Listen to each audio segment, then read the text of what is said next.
Hello Ray guys, good day sa inyong lahat. So this is the continuation of the previous video. So this will be our first night in Copenhagen, Denmark. We are currently staying dito sa bahay ng family ng kapatid ko guys. Actually yung kapatid ko, nag-start siya dito sa Denmark as an au pair. And then yung mga families na natirahan niya, parang kinuha na rin siya after ng mga contracts niya. And she's currently working in Denmark guys, in the office because she graduated her master's degree and her degree as well dito sa Denmark. Since nakagraduate nga siya dito sa Denmark guys ng kanyang degree in business and nag-masters din siya, dito na rin siya nagtatrabaho ngayon sa Denmark. So kaninong bahay itong pinagsistayhan namin guys? Hindi to sa kapatid ko. Actually, meron pa rin siyang family as of the moment but hindi na siya au pair sa Denmark because she's already working on her own. But since yung mga previous families na natirahan niya guys, they love her so much and they are still very supportive with her. They let her stay in their house or in their houses kasi dalawa yung bahay niya dito guys and nasa Hellerup kami. So nakastay siya doon but in return of that, she will just help for cleaning the houses or may mga konting mga kailangan na ipagawa. Yun lang naman but with no pressures kasi meron na kasi siyang sariling trabaho ngayon. According na lang sa kanya kung kailan siya magkakaroon ng bakante. But it was so nice kasi guys, napakamahal ng cost of living dito sa Denmark. Mas expensive siya compare sa amin sa Finland. So yung place na pinagsistayhan namin guys is located siya sa Copenhagen, Denmark. But sa suburbs siya, ang tawag ng lugar is Hellerup. Yung Hellerup guys is located siya sa seaside dito sa Copenhagen and isa siya sa mga pinaka-charming na mga area dito. Kasi you will find here a lot of those charming and luxury delis boutiques. And they sell fine shoes and fashionable clothing and US trends, furniture, mga ganyan, mga arts and crafts. So in short guys, mayayamang lugar itong Hellerup. As in mayayaman talaga siya and the cost of living in Hellerup is generally considered to be the highest. Ayan, napaka-expensive siya guys. So iisipin mo yun kapag magtatrabaho ka dito tapos dito ka nakatira sa Hellerup. Yung sahod mo guys, hindi siya magko-coincide sa babayaran mo na renta kasi mahal nga siya. But my sister was so blessed and she was so lucky guys na yung mga families niya na dito sa Hellerup din nakatira guys. There were 2 families. Kinuha pa rin siya guys and they let her stay with them. Yung kapalit lang nun is tulong lang siya kung may kailangang linisin sa bahay. But it was so nice kasi nasa city pa rin and it's so close to her workplace. And the best thing is that she don't need to pay for her rent and hindi siya mag-isa guys kasi di ba meron siyang family. But there's no kids to take care anymore unlike nung au pair siya.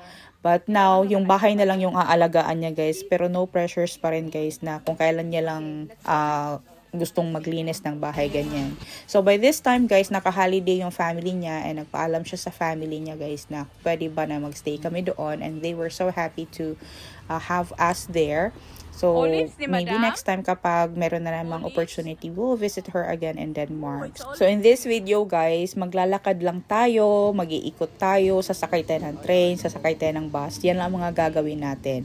Actually, wala pa akong tulog, guys. After nung nagpunta kami doon sa may dagat ni Nico, pumasok kami doon sa bahay. Tapos, sabi ng sister ko, yung regalo daw ng workplace niya is chocolates na mamahalin and hindi niya daw gusto yun. Mas gusto niya daw yung mga chocolates na mura lang. Kaya sabi niya kami daw ang kumain. Kinain namin dito. Napakasarap ng chocolates ng Denmark guys kasi hindi siya sobrang matamis. It's almost the same sa panlasa ng Finland. But the thing is, sa Denmark mahilig sila sa mga nuts, almonds, mga different kinds of nuts. Ano pa yung natikman ko?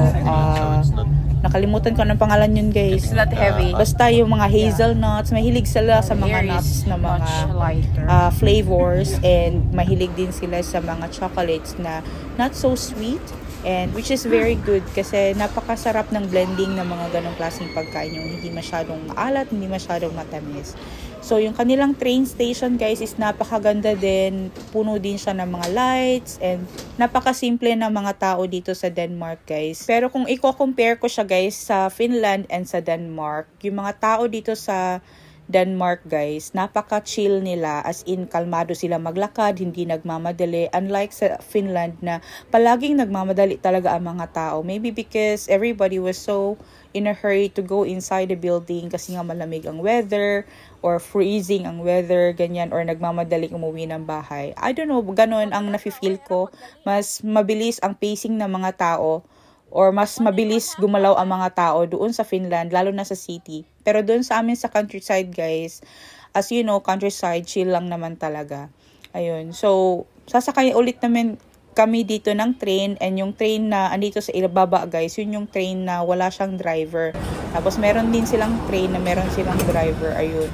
Pero nakakatuwa itong train nila na walang driver guys, kasi amazing, kasi nga wala siyang driver but it's moving and it knows where to stop. And may mga nakita ako mga magagandang bulaklak doon guys, as in pinunan to talaga siya na videos, kasi hindi ako nakakita na ganitong klaseng colors ng mga flowers sa Finland. Meron naman, but very unusual siya for me to see those kind of colors kapag winter. Tapos nagpunta din kami doon sa mall nila, ang tawag nila is Magazine, and sobrang dami nilang mga sale, and this is one of the luxury shopping malls yata nila dito sa Denmark, which is very nice. One thing more that I noticed sa mga tao dito sa Denmark guys is that they are very fashionable. Kahit yung mga lalaki nila guys, they really know what is fashion. Ang gaganda talaga nila manamit, yung postura nila guys, sobrang gaganda nila tingnan kasi nga yung mga outfits nila. So ito yung itsura ng mall guys sa labas, napakaganda talaga. Magazine ang pangalan. Tingnan nyo, nakaupo lang sila. They really value the time of sitting and like chilling down, and meron pala silang area dito guys kung saan naglagay sila ng skating rink, and tuwang-tuwa kami kasi sobrang daming tao. So ito yung pinakamalaking hotel nila doon sa city guys, which is so beautiful, na puno talaga siya ng decorations, and it was so amazing to see all the colors guys and yung mga lights. Grabe, blending talaga sa para siyang palasyo. Dito sa Copenhagen guys, you will see a lot of cafes, bars, and mga eating places or mga sit-down places kung saan pwede ka lang umupo doon, have a chill, have a cup of coffee. Napaka-chill lang ng vibe ng Denmark compare sa Finland guys kung saan kami nakatira. Pero dito natutuwa kami kasi sobrang daming tao na nagsiskating, and never ako nakakita ng ganito karaming tao sa Finland guys na nagsiskating ng ganito karami. Kasi nga every corner sa Finland guys, meron ka talaga makikita na skating ring, and konti lang din naman ang tao sa Finland, kaya magkakalayo pa kasi yung iba sa countryside. Actually meron din kaming ganito sa Helsinki, but hindi naman ganito karami guys na paikot siya. Tapos as in sobrang dami talagang tao, na amaze ako. Never ako nakita na ganitong karaming tao sa Finland guys na nagsiskating at the same time. Ayun. Nakakatuwa lang siya. For all those small things na nakikita ko, nanonotice ko talaga siya. Kasi nga sa Finland, napakatahimik talaga guys. Small country, small number of people, and people are usually indoors kapag winter. And kapag may mga activities guys, usually hindi sila ayaw nila ng ganito guys, yung dikit-dikit. Ayaw na mga Finns yung dikit-dikit. If you happen to visit in the Nordic countries guys, specifically dito sa Denmark, you need to go to Nyhavn. Tama yata yung pronunciation ko, Nyhavn. Yung Nyhavn guys is yun yung isa sa mga must visit destination sa Copenhagen because it offers a blend of history, culture, dining, and scenic beauty, and it is the most iconic spot for perfectly captures the city charm and character. Sa Nyhavn guys, makikita mo talaga yung blend of culture and how people are really moving in Denmark. They were so calm, they were so friendly. Alam niyo ba, dito lang talaga ako nag-video tapos yung mga tao nagsasmile sa akin or nagwi-wave sila sa akin. Sayang lang is hindi ko sila nakukuhanan ng videos guys, but actually it was so nice feeling na nag-vlog ako dito kasi people were so friendly and they were so happy guys compared sa Finland. Sorry Finland ha, happiest country of the world, but that was the truth guys. Yun talaga yung na-experience ko, and we had a chance na magtumikim ng glogi doon si Nico, and it was so nice walking around here. Sobrang gaganda ng mga bahays guys, and this was surrounded with cafes, bars, and mga sitting areas. And there's also a canal in here, guys, which is very popular in Denmark. Newhavn was originally a busy commercial port where ships from all over the world would dock. During the olden times, guys, since itong area nga ito is commercial area siya for port and ships, kung saan dunggo ang mga barko, guys, ba from their travel. Itong area na to is very popular for sailors, ladies of pleasure, pubs, ale houses. But ngayon, ito na yung isa sa mga pinaka-popular na lugar dito sa Copenhagen. So, dapat kailangan mo talaga siyang puntahan. But since it's winter, guys, na nagpunta kami, madilim-dilim siya, guys, kasi maaga din didilim dito sa Denmark. Around 5 yata or 4 nagdidilim dito sa kanila nung time na nag-visit kami. Pero sa Finland was about 2:30 or 3 o'clock. Mas maaga pa rin yung dilim namin doon. But yeah, it was so nice, guys. Sobrang daming tao na nagpapapicture and sobrang daming tao na nag-chill lang. Yung vibe talaga dito sa Newhavn, guys, is chill lang siya. Napaka-relax ng feeling habang naglalakad kami dyan. Tapos nakikita namin yung mga boats and yung mga ilaw. Sobrang ganda tingnan. This is one of the beauty ng isang country, guys, na simple lang nga. Every country really offers different kind of beauty and yung vibe. Pero yung dito sa Denmark, guys, iba talaga yung vibe niya, which is very nice. But I can't be living like this sa city life talaga, guys. Hindi ko talaga trip yung city. Mas gusto ko pa rin talaga yung sa countryside talaga na wala akong masyadong kapitbahay. Pero it was so beautiful to see different kind of place aside from the countryside that we have. Ayun, so nakakatuwa and we were so blessed, guys, that we were able to come here, and thanks to you again, guys, for supporting our vlogs, and we were able to purchase the ticket to come to Denmark. Actually, we didn't spend anything from the ticket. It was from all of you. That was our income from the YouTube, and yung accommodation namin was free, plus yung aming pagkain, guys, was free. It was my sister who did all the expenses during our stay there in Denmark, and we really did not need to spend anything even for Nico to buy the beer. Sabi ng kapatid ko, siya na ang magbabayad, because, guys, Denmark is really expensive. It is like 2 or 3 times more expensive than in Finland. Mas mahal talaga siya, guys, and yung pera namin, yung sa euro to crowns, mas mataas yung value ng crowns compare sa euro. So, nagpunta kami doon sa walking street, guys. Ito yung walking street is walang mga cars na pwedeng dumaan dito. Lahat is maglalakad lang or naka-bicycle or naka-pram, ganyan. Pero meron talaga sila mga specific areas, guys, where bicycles can only move around. Hindi sila basta-basta na kung saan-saan na lang sila dumadaan. Kasi dito sa Denmark, napaka-densely populated sila ng mga bicycles. This is one of the country dito sa Europe na napakarami talaga ng kanila mga bicycles. Nagpunta pala kami doon sa office ng kapatid ko because we needed to drink something and she wanted to show us her office. So, we went there and it was so nice to see how my sister is living, how is she working there. It was so nice to witness a different kind of working place. But I didn't took a video, guys, because for privacy purposes, because their company is into AI or something like that. So meron silang mga pinermahan na for privacy purposes, hindi natin siya pwedeng kunan na video.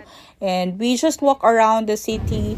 And meron pala ng tricycle dito, guys. Sabi ko sa kapatid ko, sakay kami. Sabi niya, mahal daw yun. Pero sabi ko, wag na lang. Mahal man pala. Basta may marinig na ako na word na mahal, guys.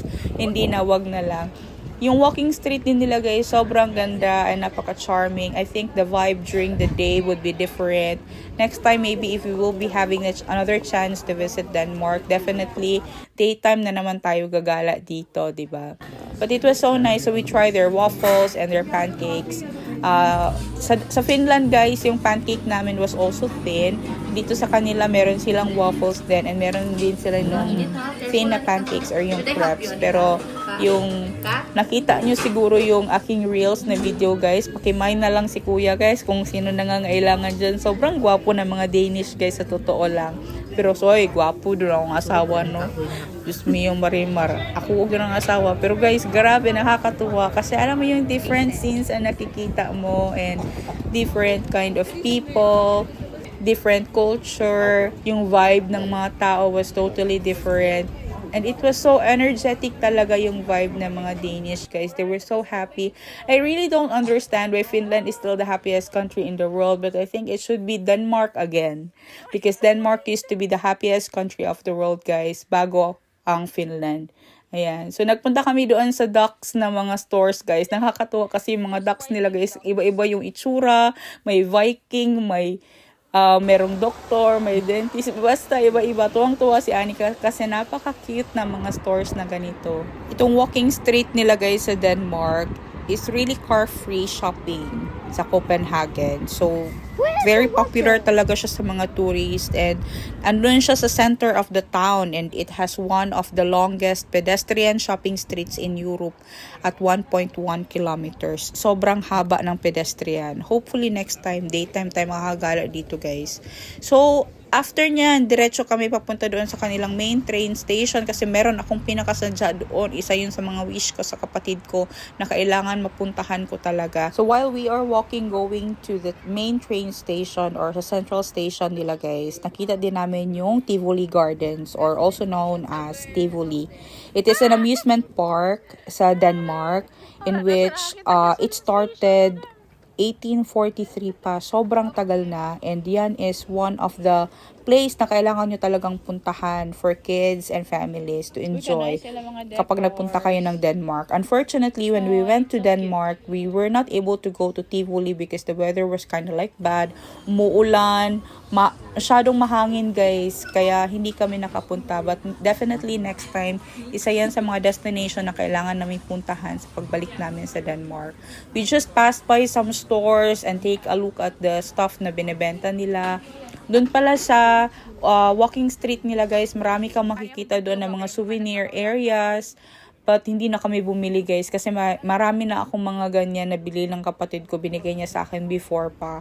Matagal na pala yung sister ko dito sa Denmark guys. I think she's already 10 years or 11 years sa Denmark. Hindi ko na maalala. But she's been living here very long time. But now, she's working on her own na talaga. And dito sa Denmark guys, sobrang daming bicycle. Kahit saan kang lugar tumingin, sobrang daming bisikleta.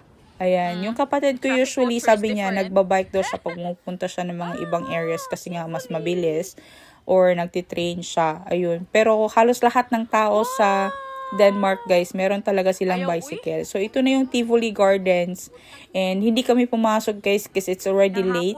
So we will not have enough time. Kaya sabi ko sa kanya, next time na lang kami pupunta. And every Christmas or every Christmas season guys is iba-iba yung kanilang decorations. Itong kanilang amusement park is nasa gitna siya ng city. Parang compact siya guys na amusement park. But there's a lot of things to see inside. But maybe definitely next time guys, pupuntahan natin yan. Sa labas pala ng Tivoli, grabe, sobrang ganda talaga guys. Everything was well thought talaga. As in, pinag-isipan talaga siya ng mabuti paano ilagay yung mga designs nila. How much more doon sa loob guys. Napakaganda kahit nasa labas lang siya. So we continue our walk going to the central station nila guys. Kasi doon, bibili tayo ng donut. Yan yung nag-iisang donut na hindi ko nakakain sa Finland guys kasi wala kami niyan sa Finland. Kailangan natin pumunta ng Dunkin Donuts kasi dito lang sa Denmark ang merong Dunkin Donut. Kaya isa talaga yan sa mga wish ko sa kapatid ko na kailangan naming puntahan and makakain tayo ng donut from Dunkin. Ayan, wala kasi kaming Dunkin sa Finland. I don't know why but dito lang meron. So, yung mga previous years na nagpupunta yung kapatid ko sa Finland, guys, yung pasalubong niya is Dunkin Donut. Yan yung kanyang pasalubong. So, ito na yung kanilang Central Railway Station dito sa Denmark, which is very nice. It's also very charming because it's old and bricks siya, guys. Napakaganda ng design. And ito yung isa sa mga pinaka-busy na railway station dito sa Denmark, guys. Kasi lahat ng palabas at papasok is dito magsisimula. So, pumasok na nga kami dyan. And ito na yung Dunkin, guys. Nasa loob lang siya ng railway station. Nakakatuwa kasi bago kami umuwi is makakabili talaga kami ng Dunkin. Pero alam niyo ba, sa sobrang busog ko today kasi nagluto yung kapatid ko ng adobo, tapos kumain pa kami ng waffles. Busog ako, guys, tapos sobrang dami naming nakaing chocolates ni Nico. Sabi ko wag na lang kami bumili, pero kailangan talagang bumili, guys, kasi baka hindi na kami makadaan dito ulit. Ayan, sobrang daming donuts, guys. Nakakamiss talaga to. Same as pag nauwi talaga ako ng Pilipinas, ito yung isa sa mga pinakaunang pupuntahan ko, yung Dunkin Donuts, guys. Tsaka yung Mr. Donut. Kasi wala kasi yan dito sa amin sa Finland. And yung I Heart CPH, it means I Love Copenhagen po yun. Ayan, sobrang ganda ng store nila. Cute lang siya, guys, ang store, but it's packed full of the donuts. So, meron ako nakitang sign dito sa wall ng kanilang railway station, guys, na 1908. Ayan, sobrang tagal na nitong kanilang railway. So, yun, guys, pauwi na kami ng bahay, and we'll see you on the next one. Maraming salamat po sa inyong lahat sa patuloy na panonood ng aming mga vlogs. Please don't forget to like, share, and subscribe to our channel, The Lindemans and Lindeman Outdoors. Marami pa ako ipapakita sa inyo, guys, while we are here in Denmark, and napakasarap ng feeling na nakapagbakasyon talaga. Salamat sa inyong lahat, guys. We'll see you on the next one, everybody. Ingat po kayo palagi. We love you, everyone. Sana lahat kayo ay isda sa mabuting kalagayan talaga, and walang nagkakasakit. Hey, everyone! See you on the next vlog!